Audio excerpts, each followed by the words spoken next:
Thanks, Owen. Thanks. So I'm from Atherton Tableland near Cairns, and I'm a physiotherapist by trade who got involved in dance about 10... it's getting a little bit more than that. I'm also a member of the Australian Society of Performing Arts Healthcare through my physio role, and dance is of great interest to that group. So a lot of resources on their website, by the way, in regard to all sorts of health issues that performing artists might face. That's ASPAH. I'm going to offer today a series of cases, people I've worked with or just come across over the last few years, since 2019, since the last Bold Festival.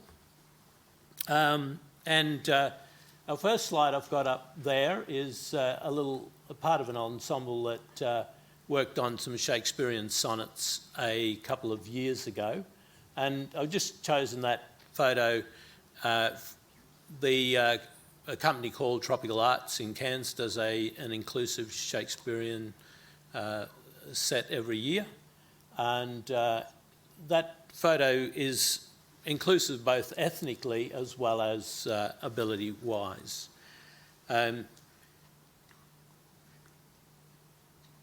I'd like to just talk about the Shakespearean sonnet that we did with that small group. And I'm doing this particularly because in my own work I use poetry quite a bit. Devouring time, blunt thou the lion's paws, and make the earth devour her own sweet brood. Pluck the keen teeth from the fierce tiger's jaws, and burn the long-lived phoenix in her blood. Make glad and sorry seasons as thou fleets, and do whate'er thou wilt, sweet-footed time, to the wide world and all her fading sweets. But I forbid you one most heinous crime. O carve not with thy hours my love's fair brow, nor draw no lines there with thine antique pen. Him in thy course untainted do allow, for beauty's pattern to succeeding men. Yet do thy worst, old time, despite thy wrong. My love shall in my verse ever live young. The performance that we did was really a physical theatre against the backing voices who spoke an adaptation of that sonnet. Now, I've got to make sure I do that. Where do I click that? There we go. One of the things I've been doing during the COVID lockdown era has been attending weekly Zoom meetings with a small alumni group of the Being a Leader course that I attended in 2018. Reviewing the course in detail has created for me a development in my awareness of where leadership resides, not as the person of authority or title, but as a particular motion of a particular person at a particular time and place. And you might ask, what does that have to do with new legacies in Australian dance? In Cairns, I facilitate a group we call ourselves Beautiful Chaos. And a recent participant, Trinity, is a 45-year-old transgender woman with Down syndrome. Trinity loves dance.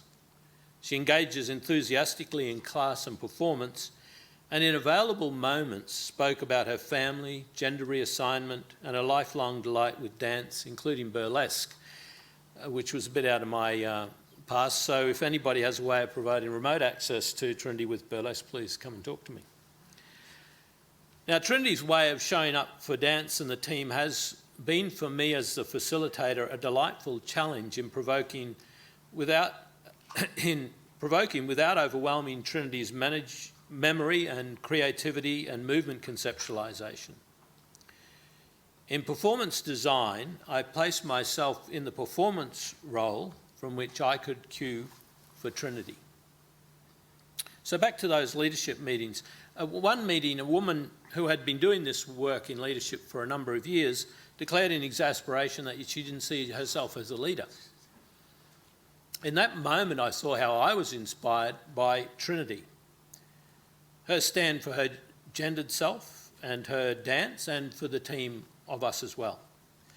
How her presence in just a few short months has improved my own capability in inclusive facilitation work. I noted this to the I'm Not a Leader woman, and who admitted with some insight as she found that phenomena of Trinity as leader real and powerful and reassuring to herself.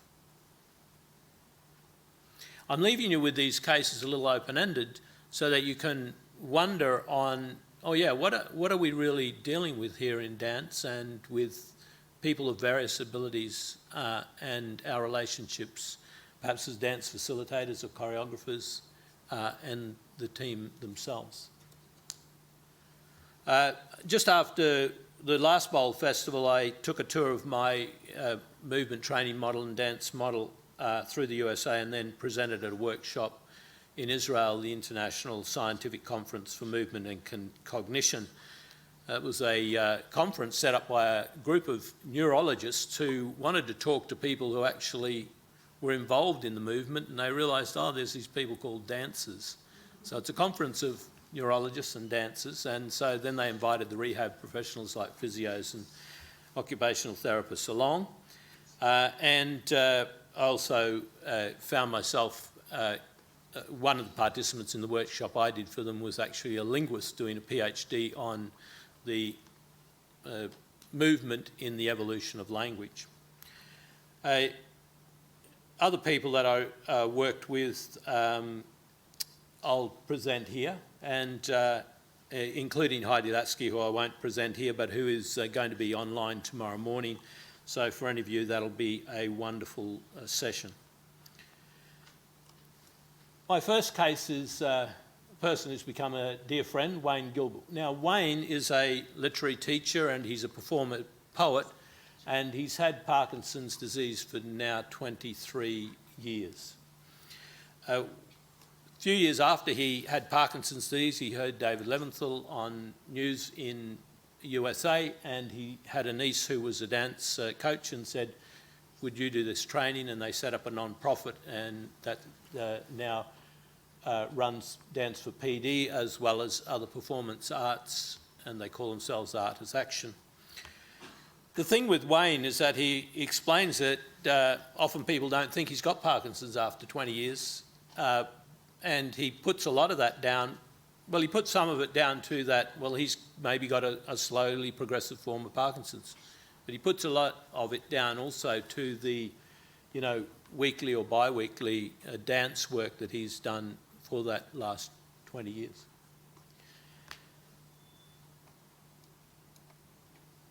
Another group I work with in America was called the Forum Dance Collective over in Gainesville, Florida. They were working on a theme of water. And as you can see in the bottom left photo, all the paper on the floor is the poetry I had them working on. And most of them, as dancers, had done poetry before. They revealed, well, we haven't written a poem. And so that was a bit interesting for them as an access to how you might draw movement phrases from an idea or a theme. The real value for me in working with them is that they had come together as a group of people, and they're a little bit a bigger group now, I understand, really to cross a social and even racial divide in their town in the United States, and a social economic divide. So it was really fascinating to talk to them, how they saw their community, how they saw those divides operating, and what they thought dance could bring to those issues. One of the most fabulous people I met on that trip is Elise Patterson, who has a neuromotor disorder. She can walk to some degree, and can even do some dance moves on her feet, but with the disability tends to fatigue very quickly. She's a lioness of inclusivity. She has her performance work audio read, has scripts rolling on the back of stage, and she gets a little bit of negative feedback from her audiences, non-disabled audiences sometimes, because there's so much sensory input. They find it very distracting. But she's standing her ground, and I think she set some sort of a benchmark.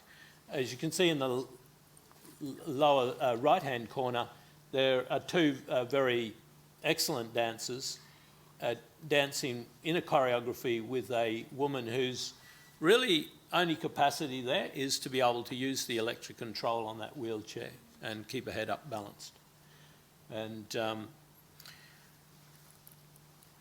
so Elisa's work, when I was watching it, and I actually sat down and had coffee with her and talked about an hour about, you know, being a black woman, a young black woman and disabled, and talking about dance funding and dance position in North America. And her strong championing of inclusivity raised quite an area of work, I thought, that has a really great potential in Australia, anywhere in the world, and that is not only how do you involve dancers with disabilities, but how do you involve audiences with disabilities, and how do you cross that bound of inclusivity? Holly's work almost seemed to be like she read my mind of what I was thinking about when I was drafting this presentation, in that, you know, I wondered, you know, is there any way that blind people could physically experience a dance performance? And that's kind of like an open inquiry that doesn't have anything in my imagination around an answer to that. But I think in the whole world of creativity, that's all we do. We open a big empty space and we maybe can throw an inquiry into that, and we don't have to grasp for any answers for it right now, but any little move, any little change or development that we might think could improve that situation may be induced by having some bigger, almost impossible question out there as well. In my presentation in the International Scientific Conference for Movement and Cognition, I really was happy to get some good feedback, mainly from rehab therapists who were amazed at doing.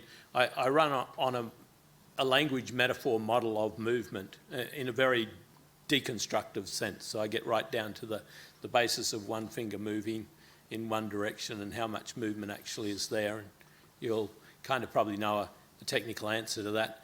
But they were just non-dancers who worked in partners for an hour in a workshop and were doing these lovely little choreographies together as partners, and you know, that sets people back. And people can do that for themselves, because I didn't do any choreography for them. It's all done in solve this problem, solve that problem. And what they can find in how that will work with people with all sorts of disabilities. And I came to that technique through dancers who had it sitting there, but with my physiotherapy lens I could see that there was some really good motor learning systems in the dance world that was capable of almost amplifying the motor learning process. This is a great conference. It's run annually now. When I attended it, there were Laban researchers in attendance, teachers like Martha Eddy. The Northern Hemisphere sort of, you know, attracted quite a few from there. So if you ever get a chance or to deliver there, I'd really recommend it. It's usually in a different city. Thank you. Great. I want to go on to my next case, and this is Elise. Elise, who a couple of years ago I worked with, and is a 16-year-old gal with autism, and who up to the age of 11 was involved in dance and hockey, and then stopped.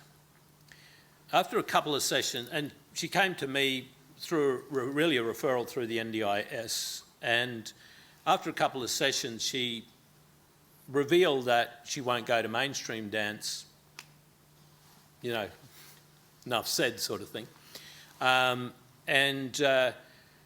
I realised that there was a real issue that Elise had with social anxiety. However, with an autistic personality, she was very upfront with that and would say that, no, I'm not going to do that in front of people. However, we worked on inserting her in the piece, the Shakespearean piece I mentioned at the beginning, and all went seemingly quite well for a while and up to the first performances, and then the anxiety kicked in and she floundered after that herself. In discussing that really with her parents, it revealed to me that there were elements to that, you know, that are in the background story of her that perhaps if I'd known, I would have gone, okay, no, performance maybe in a year or two or something, you know, just not gone there so quickly. And however, working with her showed me a couple of things. One is that in the neurodiverse community, we've probably got a lot of hidden possible aspirations around things like dance.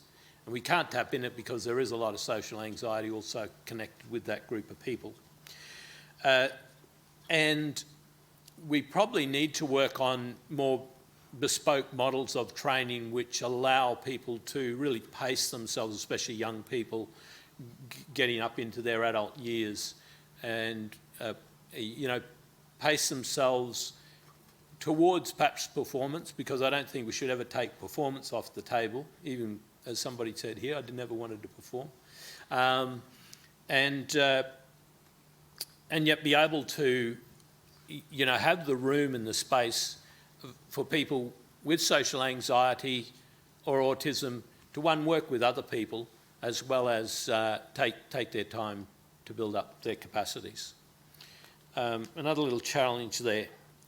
So my last case is Matthew. Now Matthew, again, found his way to beautiful chaos this last year. He's a man in his 40s. Again, NDIS referred him because he hadn't been really participating in any, you know, recommended activities for some years. He was a grumpy bum. But he kind of came along. He came along. They talked him into it and he came along for a try. And he really got into it, in such that after the first couple of sessions, the carer came back and said, wow, we haven't seen Matthew in this good a mood for years.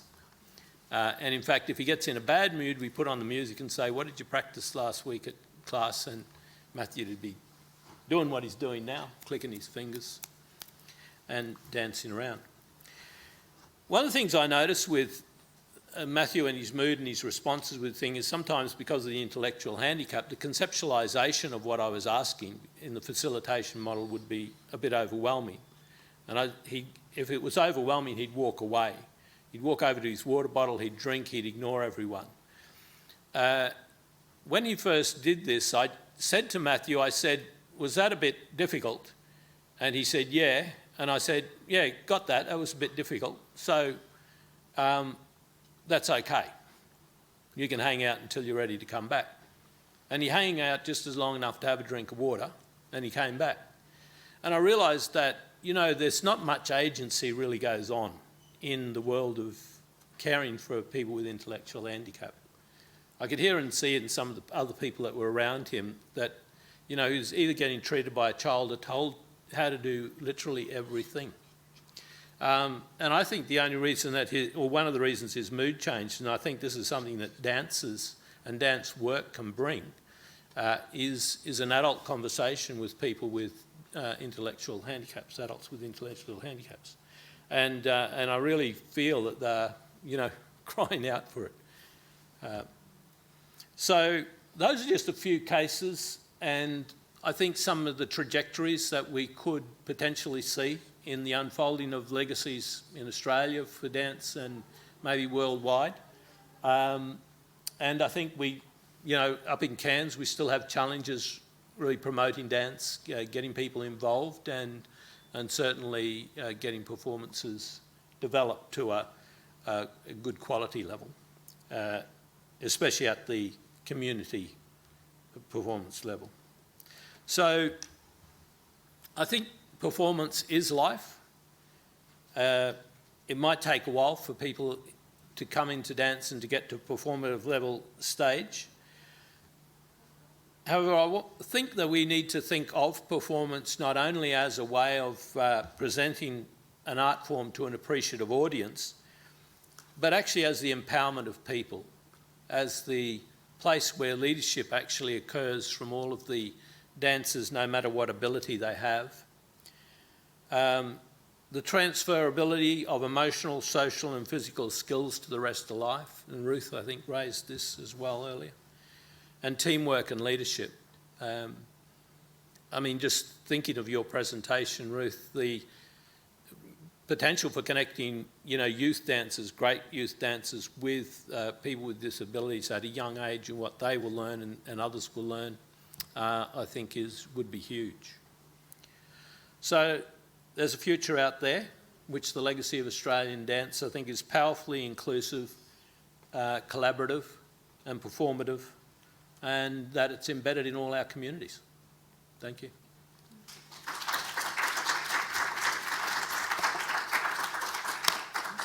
Thank you, Owen.